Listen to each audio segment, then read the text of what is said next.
नमस्कार, डीजीआना न्यूज में आप सभी का स्वागत है। मैं हूं आपके साथ दीप्ति। 7 अक्टूबर गुरुवार से शारदीय नवरात्र प्रारंभ हो चुकी है और आज नवरात्रि का तीसरा दिन है। नवरात्रि के 9 दिनों में ही मां के 9 स्वरूपों की पूजा आराधना की जाती है, लेकिन इस बार 2 तिथियां एक साथ आ जाने से इस बार की नवरात्रि 8 दिन की जगह 9 दिन की जगह 8 दिन की ही होगी।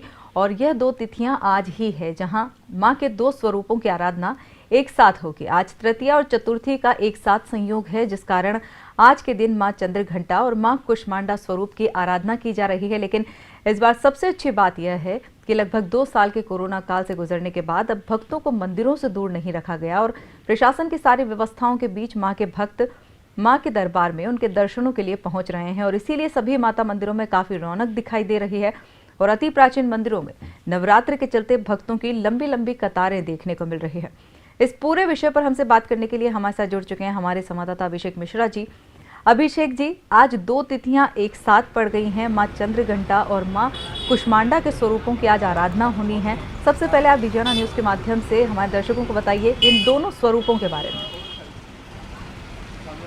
देखिए, इस बार श्राद्ध के जो 16 दिन होते हैं वो 17 दिन के आए थे और यही वजह है कि नवरात्रि की एक तिथि का क्षय हुआ है। तृतीया और चतुर्थी जो तिथि है वो आज के दिन ही मनाई जाएगी, यानी कृष्णमांडा स्वरूप और चंद्रघंटा स्वरूप के माता के जो पूजन विधि है वो आज एक ही दिन निभाई जाएगी। वैसे बात की जाए अगर माता के स्वरूपों की, तो चंद्रघंटा स्वरूप में माँ के चतुर्भुज स्वरूप के दर्शन होते हैं और ये देदीप्यमान स्वरूप है माता का, जिसमें माता अपने हाथ में तलवार, गदा, शंख इत्यादि धारण करके रखती हैं। और मान्यता है कि माता के स्वरूप के दर्शन मात्र से ही भक्तों की सभी मनोकामनाएं पूर्ण हो जाती है। और चूंकि उनके मस्तक पर अर्ध चंद्रघंटे के स्वरूप में दिखाई देता है, इसलिए उनका नाम चंद्रघंटा पड़ा है। कृष्णमांडा स्वरूप में माता की बड़ी विशेषताएं हैं। अष्टभुजाधारी माँ है, अमृत कलश हाथ में माता ने स्थापित किया हुआ है। और मान्यता है कि जब ब्रह्मांड में अंधेरा हुआ था तब माता के स्वरूप और उनकी शक्ति के आधार पर ही पूरे ब्रह्मांड प्रकाशमान हुआ था।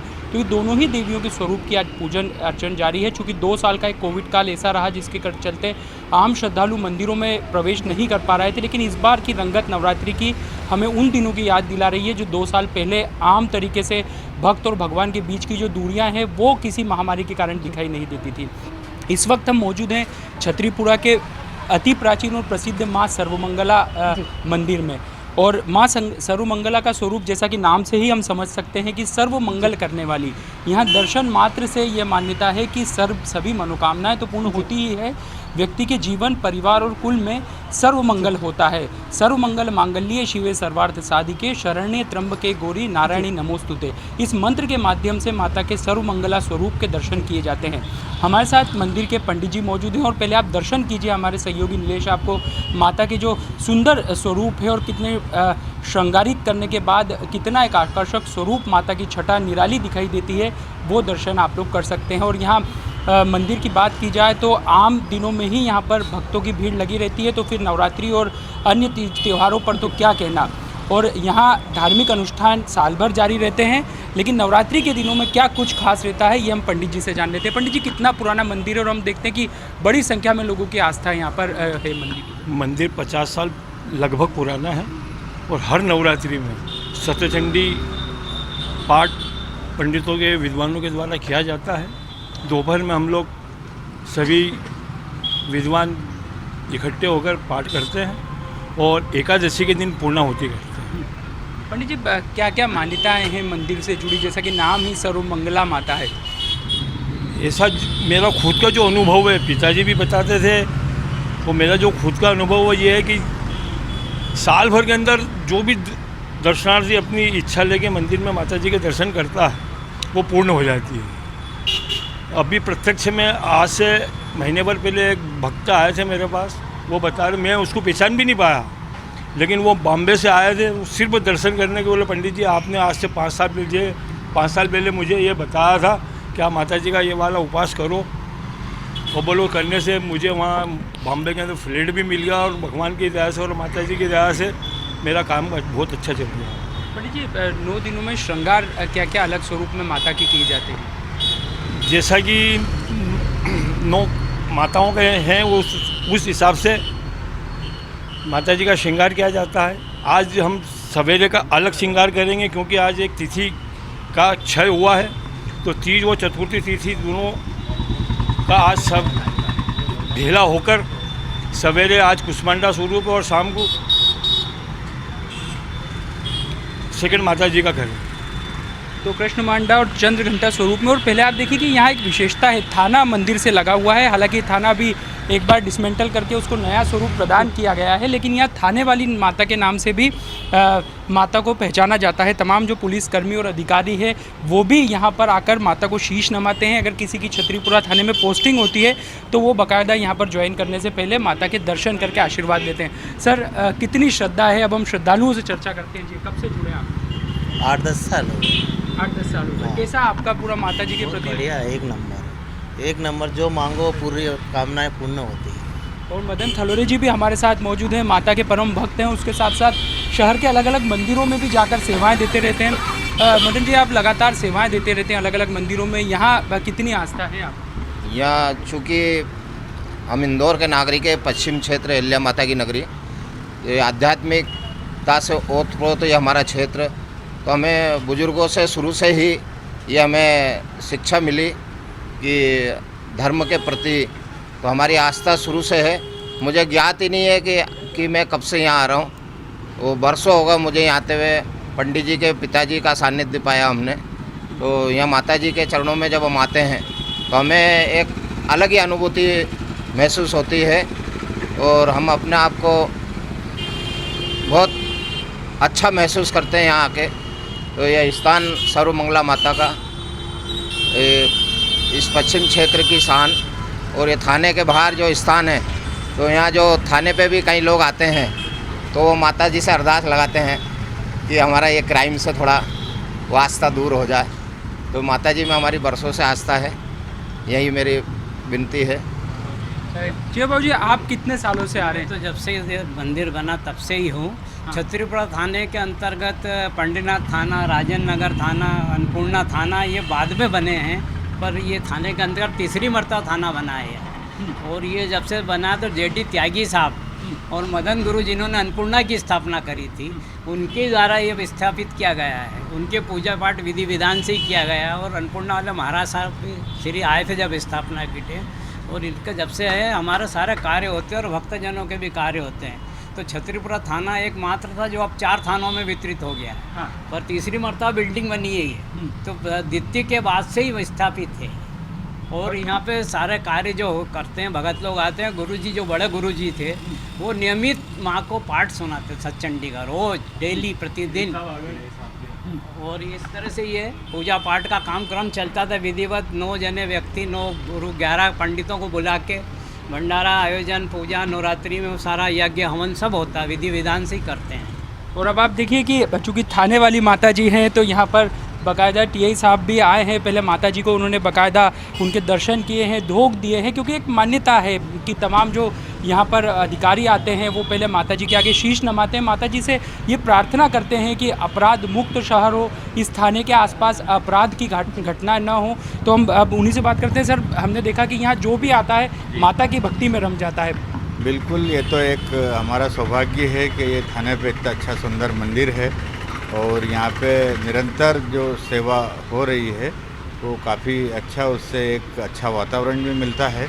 और निश्चित रूप से हम चाहते हैं कि माताजी जो है सबको ऐसी शक्ति देवें और एक आशीर्वाद प्रदान करते रहें, ताकि हम जो है काम में हमारी जो निरंतरता है उसमें और वृद्धि होगी। सर, हमने देखा है कि यहाँ के एक पुलिसकर्मी शिक्षा का मंदिर भी यहाँ पर चलाते हैं, निर्धन बच्चों को जो नहीं उन्हें पढ़ाते हैं। तो मंदिर के साथ शिक्षा का मंदिर भी जब जुड़ जाता है तो कितना एक जो ख़ास है महत्व बढ़ जाता है। नहीं, बहुत अच्छा वातावरण है यहाँ पे। जो गरीब बच्चे हैं उनको कंप्यूटर की शिक्षा दी जाती है तथा समय समय पे जो त्यौहार आते हैं उसको भी राखी के पे राखी बनाने की ट्रेनिंग दी जाती है।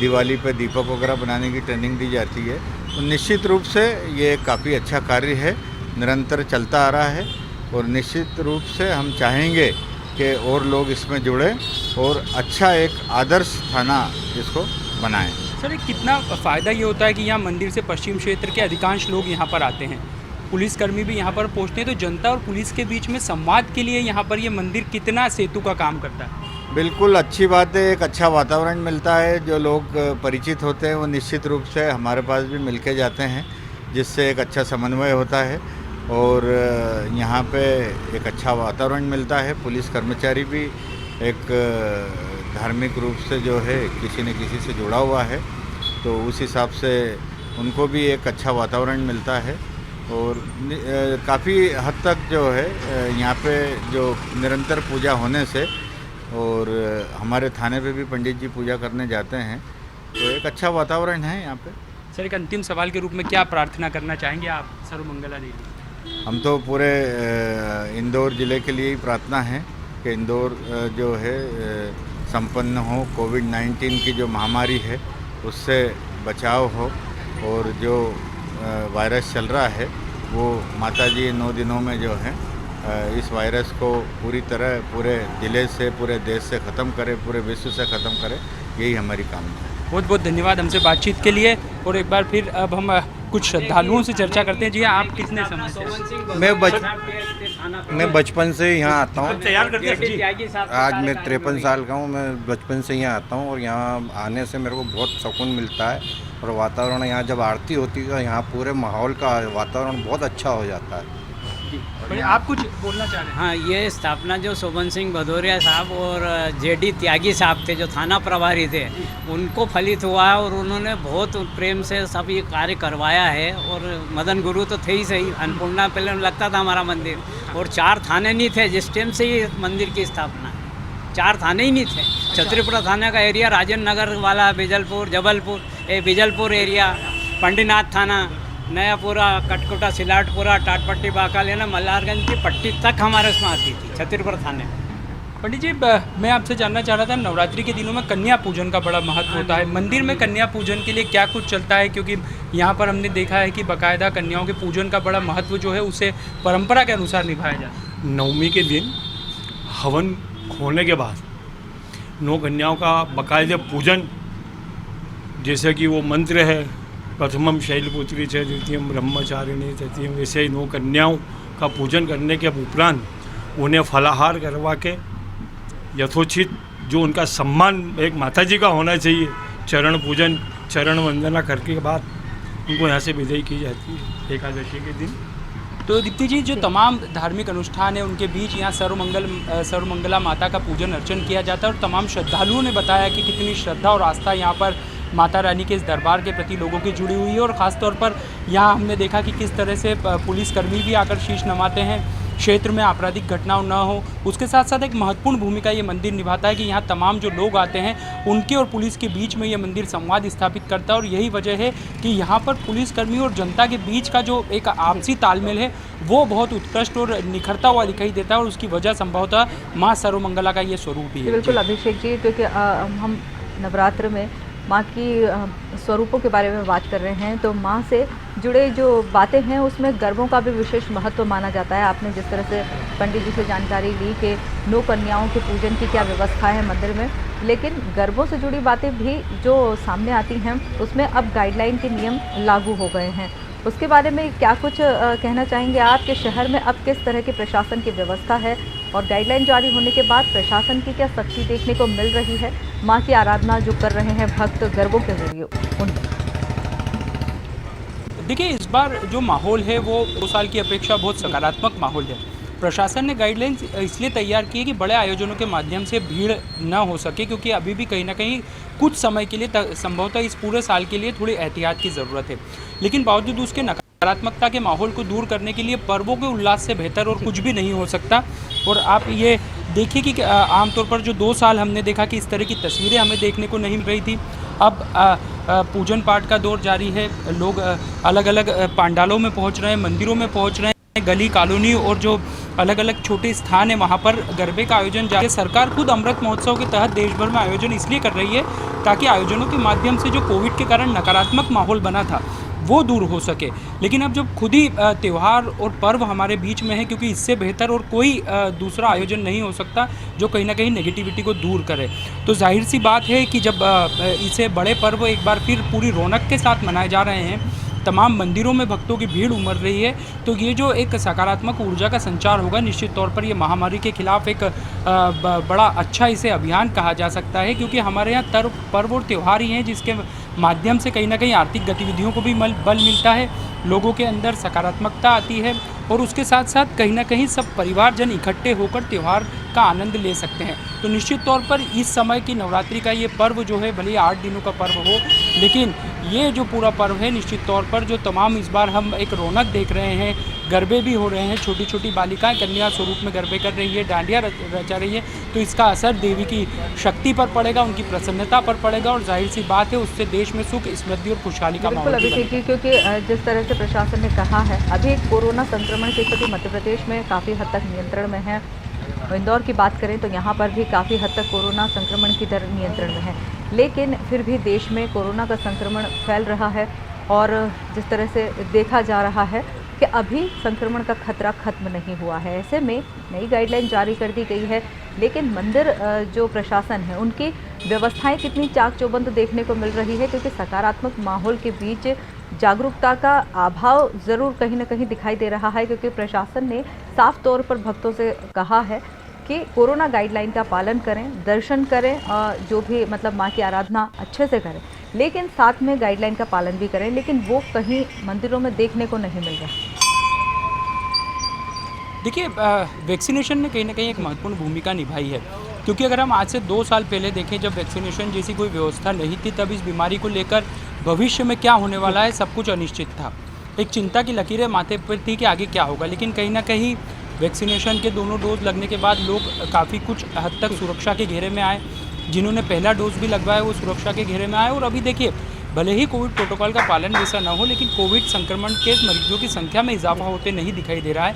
उससे ये बात साफ है कि वैक्सीनेशन बहुत कारगर उपाय है और यही वजह है कि इस बार हम देखें कि नवरात्रि का पर्व बहुत ही एक अलग और ख़ास अंदाज में मनाया जा रहा है। मंदिरों में हम देखें शाम को भारी भीड़ उमड़ रही है, क्योंकि अब वीकेंड लग गया है नवरात्रि में और इस बार 8 दिन की नवरात्रि है, शनिवार और रविवार छुट्टियों के दिन रहते हैं। तो यहाँ आज शाम से जो भीड़ मंदिरों में उमड़ना शुरू होगी, तो ये संभवतः कल देर रात तक मंदिरों में जारी रहेगी। 11 बजे तक मंदिरों को चालू रखने का फिलहाल आदेश है, लेकिन कहीं ना कहीं वहाँ पर भक्तों की भीड़ के मद्देनज़र भावनाओं को ध्यान में रखते हुए कुछ देर के लिए और मंदिर चालू रखने की अनुमति प्रदान की जाती है। तो देखिए, एक माहौल अब अच्छा बन चुका है और कोविड की भी संभावनाएं जो हैं अब वो काफ़ी क्षीण होते जा रही है और 1-2 महीने और अगर इसी तरह बेहतर तरीके से निकल गए तो एक पूरी तरीके से जो रिलैक्सेशन है वो हम लोगों के चेहरे पर देख सकेंगे। तो निश्चित तौर पर इस नवरात्रि पे हम सभी माता से प्रार्थना करते हैं कि जल्द से जल्द जो महामारी की एक संभावनाएं भी है वो दूर हो और एक बार फिर जो जनजीवन है वो पुरानी सामान्य तरीके से पटरी पर आता है। बिल्कुल अभिषेक जी, हमें डीजाना न्यूज़ के माध्यम से सभी दर्शकों को माता के दर्शन करवाने के लिए और हमसे इस पूरे विषय पर बात करने के लिए बहुत बहुत धन्यवाद। ये थे हमारे साथ हमारे संवाददाता अभिषेक मिश्रा जी, जिन्होंने इस पूरे विषय पर हमसे बात की। हम आपको बता दें कि शारदीय नवरात्रि का आज तीसरा दिन है और आज तृतीय और चतुर्थी तिथि एक साथ आ जाने से आज माता के 2 स्वरूपों का आराधना की जा रही है। सभी मंदिरों में, अति प्राचीन मंदिरों में भक्तों का तांता लगा हुआ है। हालांकि प्रशासन ने भी अपनी व्यवस्थाएं पूरी चाक चौबंद की हुई हैं और इसी के तहत भक्त अपने माँ के दरबार में जाकर शीश नमा पा रहे हैं, अपनी आराधना कर पा रहे हैं। आज जो तीसरा दिन है वहाँ पर माँ चंद्रघंटा और माँ कुष्मांडा की एक साथ आराधना हो रही है, इसीलिए पूरे शहर के माता मंदिरों में काफ़ी रौनक देखने को मिल रही है और भक्तों में काफ़ी उत्साह और उल्लास देखने को मिल रहा है। यहाँ लेंगे एक छोटा सा ब्रेक के बाद जल्द हाजिर होंगे। आप बने रहिए डीजीआना न्यूज़ के साथ।